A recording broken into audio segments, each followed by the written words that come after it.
The next speaker is Lynn Gannet. I have a tremendous amount of respect for this young lady because she was in the medical system. She was a researcher handling statistics with regards to AZT. She realized, and she'll tell you, that things were amiss in terms of how these statistics and information was being handled. And unlike many people, when push comes to shove, she didn't buckle under. She continued to press her point, and she finally realized that that was not the environment. Even though she built her career and to get to that position, how many of us, when we know the truth, will sacrifice in the name of what's right? Well, she's meant that sacrifice, and we need to hear her story. Let's give her a warm round of applause to Lynn Gannet.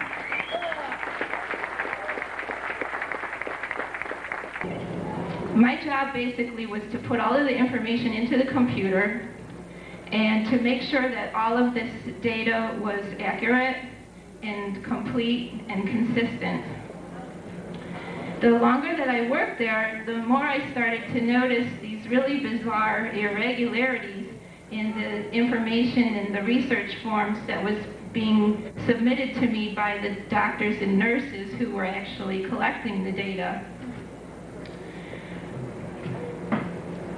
At first it was just little things, but as time went by, I just started to see more and more of these kinds of things. And let me give you some examples of some of the most egregious things that I witnessed, but I could go on for hours describing the terrible incompetence, unethical, illegal behavior of these so-called doctors and nurses who were conducting this research. It seemed to me that their main goal was not to help the people who were being studied, but to maximize the number of patients who were being enrolled on the studies, because the more patients they were able to enroll, the more funding they would receive. And these people were writing their own salaries, and so, you know, if we're going to have a budget, and the budget is determined by how many patients we have enrolled, let's just get as many patients as we can enrolled, and who cares about the study? That seemed to be their attitude. So sadly, there was for each study that we participated in, there was like what's called a protocol, which was a document maybe 50 pages long that had a series of steps that should be followed, like a cookbook almost, whenever a certain thing happened. For example, if somebody were to develop a toxic reaction or a suspected toxic reaction to the drug, okay, then there were certain things that were supposed to be done. They should have either had their dose reduced, or if the toxicity was severe, they should have been taken off the drug entirely. AZT was certainly known at that time to cause severe anemia, and that was one of the most frequent early adverse reactions that people would experience. There was one woman who was on the study who was an African-American woman. She had a history of obesity and heart problems and diabetes. She really probably shouldn't, well, in my opinion, she should not have been enrolled on the study with those kinds of pre-existing medical challenges. She was put on the study, and she was on this experimental drug for 20 weeks, and she immediately started to develop severe anemia, and this was showing up in her lab reports that were collected every 2 weeks. Okay. What should have been done is she should have been scheduled to come in for an extra visit a couple weeks later to check to see if that toxicity had progressed. Unfortunately, since after being on the drug for a few weeks, you start coming in once a month instead of once every week or once every 2 weeks, they start to stretch out the interval between visits after a while. They didn't schedule her to come back for another month, even though she already had this early toxicity showing up in her lab work. She was even into the clinic a couple weeks later for a pentamidine treatment, and they could have easily drawn her blood at that time, but this is just to give you an example of how these doctors and nurses were not paying attention to the rules.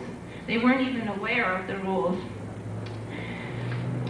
On her 24th week, when she was due to come in for a visit, she showed up the day before in the emergency room with severe shortness of breath, and her toxicity had progressed. Her anemia had progressed to a grade 4 toxicity, which is considered the most severe. She came very close to dying, and I think this was just outrageous that this should have ever gotten to this point. But what is even more shocking and outrageous is although the protocol said very specifically that she should have immediately been taken off the drug, the doctors simply reduced her dose and kept her on the drug. And when I saw this, I was in disbelief.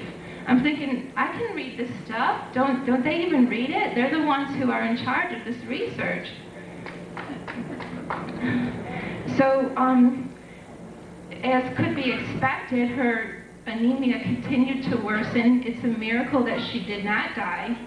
And a couple days later, it was 3 days later, they did in fact take her off the medication. But my question is, why did this kind of thing happen to begin with? And then what was even more shocking was I went to the doctors and nurses and I pointed to them in the protocol, the recipe book, where it explained how her toxicity should have been managed. And I said, this, violated the rules.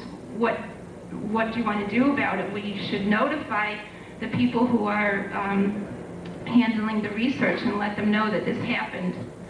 They didn't want to notify anybody. They just wanted to just ignore it.